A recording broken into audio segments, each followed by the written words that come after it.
Olá, boa noite para você. A gente começa o TN2 de hoje falando da insegurança no centro de Vitória. Mais de 400 casos de furtos e roubos foram registrados na região somente este ano. A maioria as pessoas que são assaltadas no meio da rua. Você vai ver agora o momento em que a polícia perseguiu um criminoso após mais um assalto na região. Ele tinha acabado de esfaquear 4 pessoas.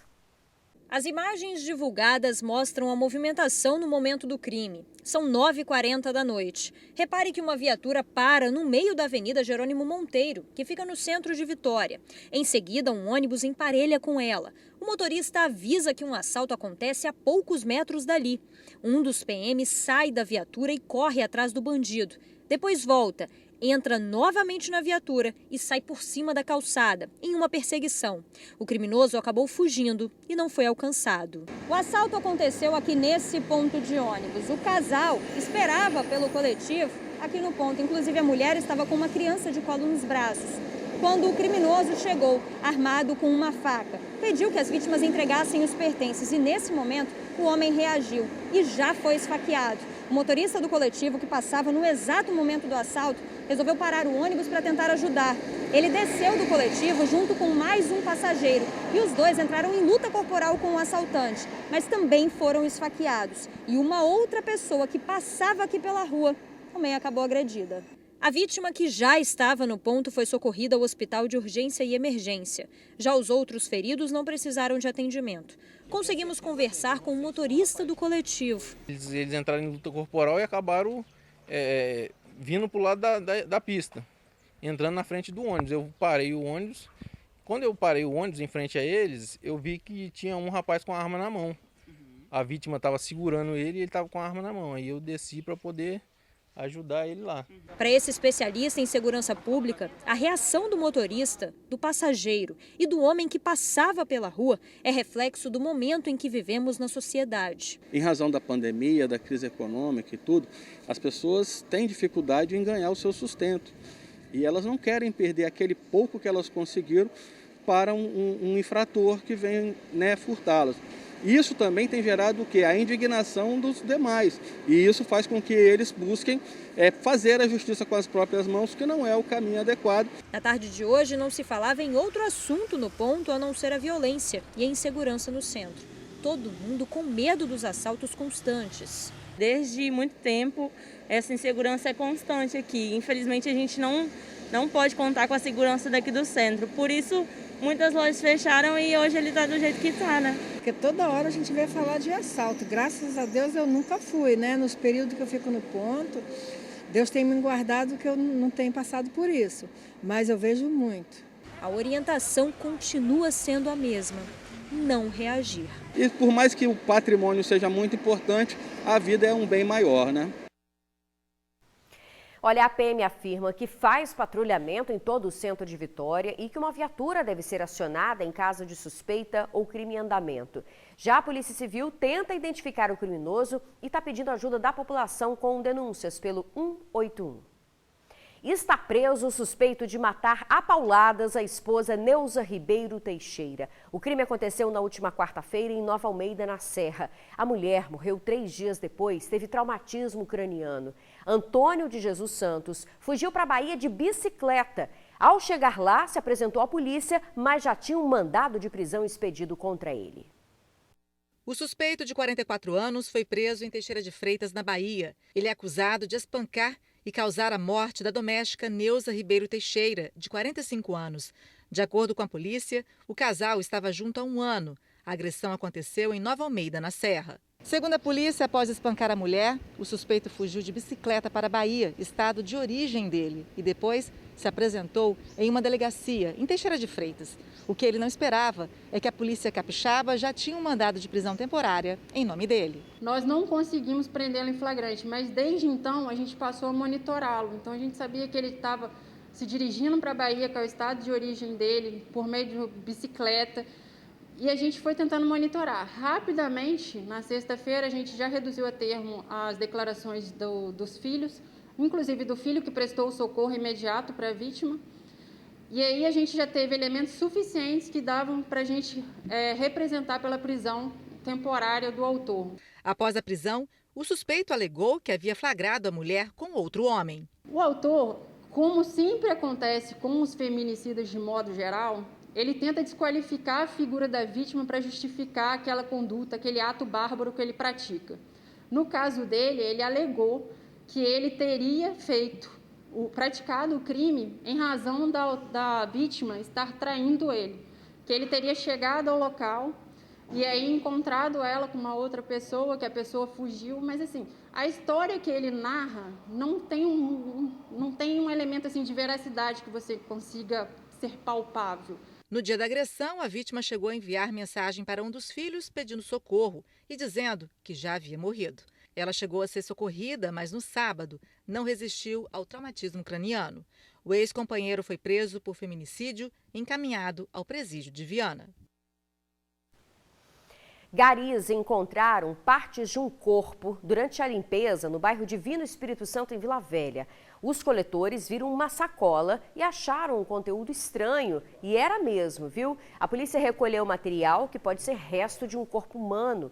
O resultado do exame, que será feito pelo DML, vai trazer esta resposta. Foi preso um suspeito de ser o mentor de uma quadrilha de roubo de joias. Um prejuízo de R$500 mil às joalherias aqui da Grande Vitória. Os crimes eram cometidos para sustentar o tráfico de drogas. Os bandidos se passam por clientes. Fingem estar interessados nas joias, mas um deles logo mostra a arma e num lance rápido, um deles pega as joias e os dois saem do estabelecimento. Essa ação aconteceu em janeiro deste ano, numa joalheria que fica num shopping em Vila Velha. No mês seguinte, em fevereiro, mais uma ação foi registrada, porém num shopping em Laranjeiras. Juntando os dois assaltos, os bandidos arrecadaram R$500 mil. A polícia conseguiu prender o Eckerly Guilherme Silvares, de 45 anos. Ele é apontado como a mente por trás dos crimes. De acordo com as investigações, ele estudava os locais, passava as informações para os comparsas, um deles sendo um menor de 16 anos, e em seguida dava fuga para os criminosos. Esse prejuízo dessas duas joalherias girou em torno de R$500 mil. E esse maior preso é o mentor dessa associação criminosa. Ele verifica o local, ele não entra na cena de crime para não ser visto, ele utiliza o veículo para dar fuga aos criminosos e ficam com a maior parte do produto roubado. A polícia fez busca e apreensão na casa de Eckerly e encontrou roupas usadas nos crimes, etiquetas, joias roubadas, documento falso e a arma de fogo utilizada nos crimes, que inclusive estava escondida no guarda-roupas do filho. A audácia é tão grande desse criminoso que a droga estava na cômoda do quarto da criança, de apenas 3 anos de idade. E demonstra o despreparo, a despreocupação que esse criminoso tem com a família, com a vida, com quem está trabalhando, com os comerciantes. Então, é um cidadão que não pode ficar em circulação porque irá cometer novos crimes. Ainda de acordo com as investigações, o Eckerly roubava joias para comprar drogas. Ele e o menor de 16 anos têm passagens por tráfico e roubo. O bandido, mentor e articulador das ações criminosas está preso preventivamente. A polícia também pediu a busca e a apreensão do adolescente de 16 anos. E existe um outro criminoso, um terceiro, que está sendo investigado. É uma pessoa que pratica crime de roubo para investir no tráfico de drogas. Então, o trabalho do DEIC foi um trabalho cirúrgico na prisão dessas pessoas, tirando elas de circulação, interrompendo assim uma série de crimes. Denúncias sobre os 2 suspeitos podem ser feitas ao 181, não precisa se identificar. O combate ao tráfico de drogas. A Polícia Rodoviária Federal apreendeu 19 quilos de pasta base de cocaína. Isso foi na BR-101 em Linhares. O entorpecente estava escondido no fundo falso de uma caminhonete. O carro saiu do Mato Grosso e foi parado na tarde de hoje, durante uma fiscalização da PRF. Uma operação da Polícia Federal prendeu integrantes de uma quadrilha que roubava animais silvestres do Espírito Santo há 15 anos. Papagaios, macacos, corujas e até jacarés eram retirados de reservas aqui do estado e revendidos no Rio de Janeiro por até R$3 mil cada. Antes de serem vendidos, os animais eram mantidos em condições insalubres pela quadrilha no interior do estado. Durante o cumprimento de mandados de busca e apreensão, filhotes de papagaios foram encontrados em uma caixa dentro de um banheiro. Nesse outro local, papagaios maiores também estavam escondidos no cômodo. Ao todo, a Polícia Federal cumpriu 13 mandados, 9 em municípios do norte do estado e 4 no Rio de Janeiro. Encontramos filhotes de papagaios em alguns lugares, encontramos armamento. Então isso demonstra de forma cabal que realmente era uma organização criminosa que traficava animais silvestres, que vinha atuando por anos e anos aqui no Espírito Santo. Dos 4 presos, um era o responsável por intermediar a venda dos animais para o Rio de Janeiro. Da Polícia Federal há cerca de um ano, depois da apreensão de 8 papagaios feita pelo IBAMA, na região da reserva de Sooretama. Durante as investigações, a polícia descobriu que se tratava de uma organização criminosa. A atuação começava aqui no Espírito Santo, com o trabalho de caçadores que retiravam animais ameaçados de extinção da reserva de Sooretama e terminava no Rio de Janeiro, com a comercialização desses animais. Cada um deles chegava a ser vendido por R$3 mil. Tinham os caçadores que pegavam esses filhotes nas árvores, cobravam R$100 por cada filhote, uma média de R$100. Havia um intermediário aqui no Espírito Santo que vendia esses animais por R$150. Importante destacar que esse intermediário ele foi preso na data de hoje e esse intermediário revendia para um outro comerciante no Rio de Janeiro. Esse sim cobrava até R$3 mil por cada filhote. A quadrilha atuava há 15 anos. Em todo o ano passado, cerca de 50 papagaios foram vendidos. O número seria pequeno em relação aos outros anos. Agora, a polícia continua as investigações. A organização criminosa, a especialidade dela era esse papagaio chauá. Mas durante as investigações, a gente constatou que além desses papagaios, eles também comercializam, retiram da natureza e comercializam corujas, outros tipos de aves, macacos. E é importante dizer que para pegar os filhotes de macacos, eles precisam matar as mães dos macacos, filhotes de jacaré, e é possível que os dados que sejam obtidos hoje com essas apreensões nos forneça as informações do consumidor final, de outros intermediários e, eventualmente, até se esses animais eram mandados também para o exterior. No retorno do TR2, o aperto no bolso dos capixabas do Espírito Santo tem uma das cestas básicas mais caras do país. Barco que desapareceu no litoral norte do estado é encontrado em Marataízes. Os 4 pescadores que estavam na embarcação continuam desaparecidos. O barco, vivendo em fé, estava com o casco virado a 20 milhas de Marataízes. A tripulação saiu de Alcobaça, na Bahia, no início do mês passado e sumiu na altura de Regência, em Linhares. Gente, ir ao supermercado está cada vez mais difícil, né? Ninguém segura o preço dos alimentos. E uma pesquisa identificou que a cesta básica capixaba é a 5ª mais cara do país. De setembro para outubro, o valor de diversos produtos deu um salto. Em Vitória, o quilo do tomate e o pó de café tiveram as maiores altas do país.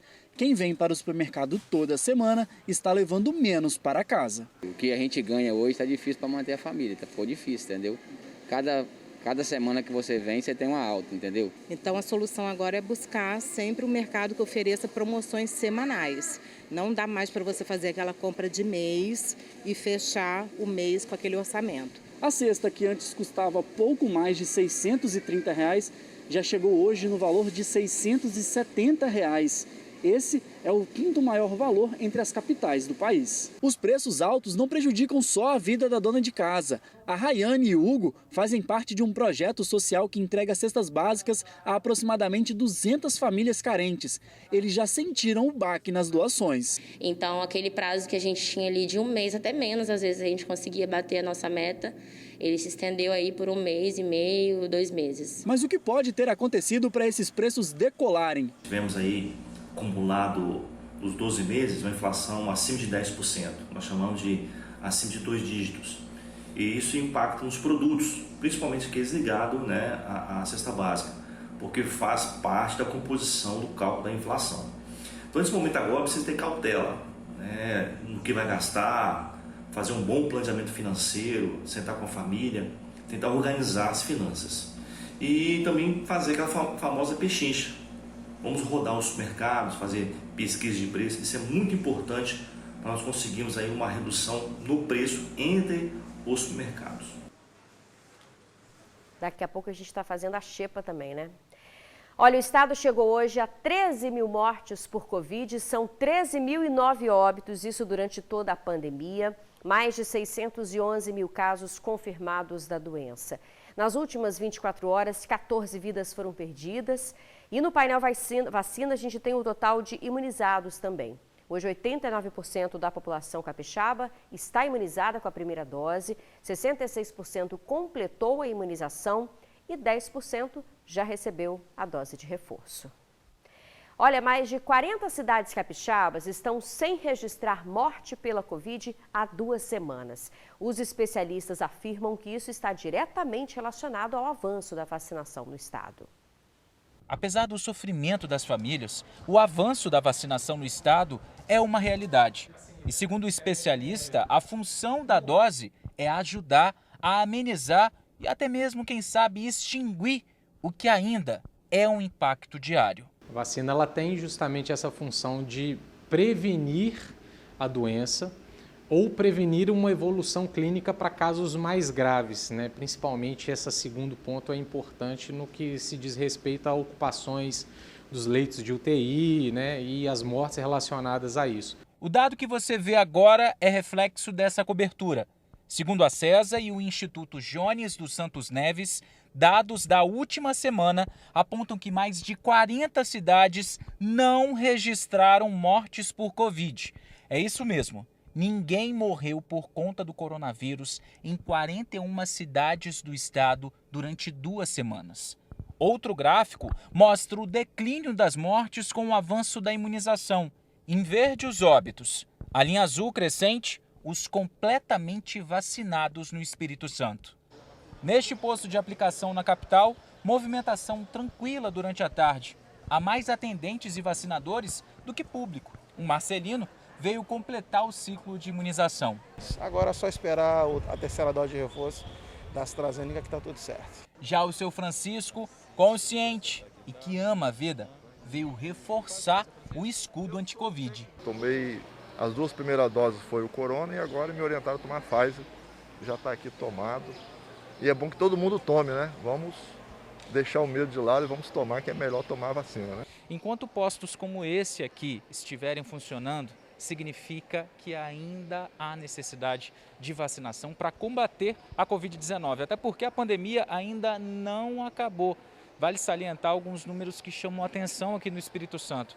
Para você ter uma noção, mais de 300 pessoas deixaram passar o dia para tomar a D2, sem contar o público-alvo, que ainda nem procurou a dose de reforço. A segunda dose ela é importante porque a imunização completa só acontece após esse regime, após o recebimento da segunda dose. Então, o atraso no recebimento deixa ele sensível ao processo infeccioso e até mesmo uma evolução para casos mais severos. Já já, Espírito Santo recebe novo alerta de chuva forte e ventania. Nós já voltamos. O Espírito Santo recebeu um novo alerta de chuvas fortes. Os ventos podem atingir até 100 km por hora. O alerta vale para 18 cidades do norte e noroeste capixaba. Mas a Grande Vitória também pode ter pancadas de chuva na tarde desta quarta-feira. As temperaturas continuam altas, viu? Mínima de 23 graus e máxima de 29. TN2 fica por aqui. Muito obrigada pela sua companhia. Uma boa noite. Até amanhã.